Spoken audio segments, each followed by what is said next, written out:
आहे, संध्याकाळी संपूर्ण आपली मुंबई अवतरणार आहे।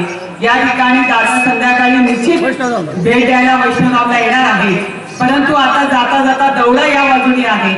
माता भगिनींनी या ठिकाणी स्वागत केलेलं आहे, त्यामुळे आज आपण समजून घ्या की आपल्याला ही निवडणूक किती महत्त्वाची आहे। तुम्हाला फक्त शुभेच्छा देणार आहे, जे काही बोलायचंय ते संध्याकाळी बोलायचंय।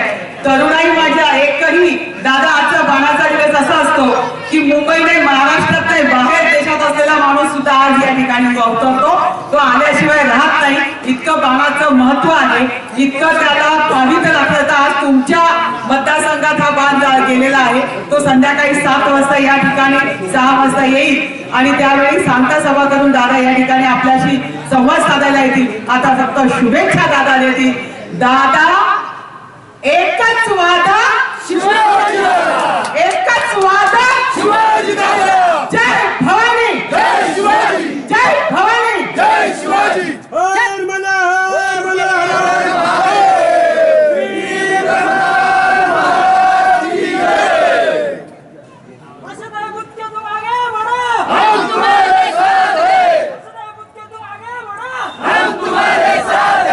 ब्रह्मनाथाच्या या पवित्र पुण्य नगरीमध्ये आज ब्रह्मनाथ महाराजांच्या मंदिरामध्ये दर्शन घेऊन आपल्या सगळ्यांचे आशीर्वाद घेण्यासाठी आज या ठिकाणी आम्ही दौऱ्याचं आयोजन केलं। या ठिकाणी आपलं दैवत परमपूज्य कोंडाजी बाबा डेरे यांच्या आशीर्वादाने त्यांच्या पुण्यानं हा पवित्र झालेला हा सगळा परिसर आणि हा तालुका आणि या भूमीमध्ये आल्यानंतर खऱ्या अर्थानं इथं विकास कसा असतो, कामं कशी करावी हे पाहायचं असेल तर सगळ्या महाराष्ट्रातल्या जनतेनं वैष्णवधाम आणि वैष्णवधामाच्या बुचकेवाडीला यावं। आणि आमच्या भगिनी आशाताई बुचके यांनी गेल्या 15-20 वर्षापासून या जुन्नर तालुक्यामध्ये ह्या गावामध्ये जो कायापालट केला, 20 वर्षापूर्वी हे गाव कसं होतं आणि आता हे गाव कसं आहे याचं सगळ्या जिल्ह्यातल्या गावांनी आदर्श घ्यावा अशा प्रकारची कामगिरी ह्या आशाताई बुचकेच्या माध्यमातून या ठिकाणी आपल्याला बघायला मिळते।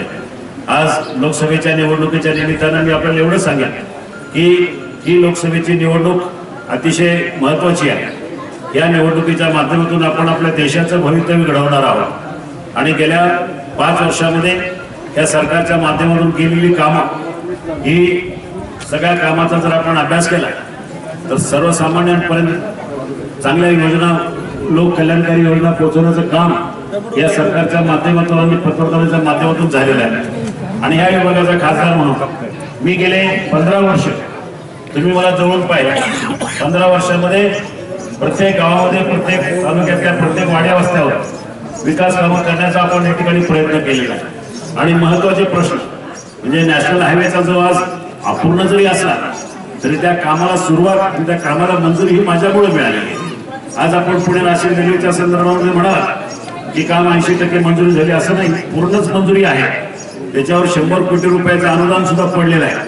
फक्त आता कामाला सुरुवात लवकर व्हायची आणि काम पुणे नाशिक रेल्वेचं काम येणाऱ्या 4 वर्षामध्ये पूर्ण झाल्यावर हा माझा जुन्नर तालुका असेल, आंबेगाव असेल, खेड असेल, या परिसरामध्ये खऱ्या अर्थानं सुजलाम सुफलाम झाल्याशिवाय राहणार नाही अशा प्रकारचे स्वप्न मी गेल्या 15 वर्षापासून पाहिलंय आणि ते आता पूर्णत्वास येण्यासाठी, ते पूर्ण करण्यासाठी आपण मला पुन्हा एकदा या लोकसभेच्या निवडणुकीमध्ये विजयी करायला एवढीच आहे।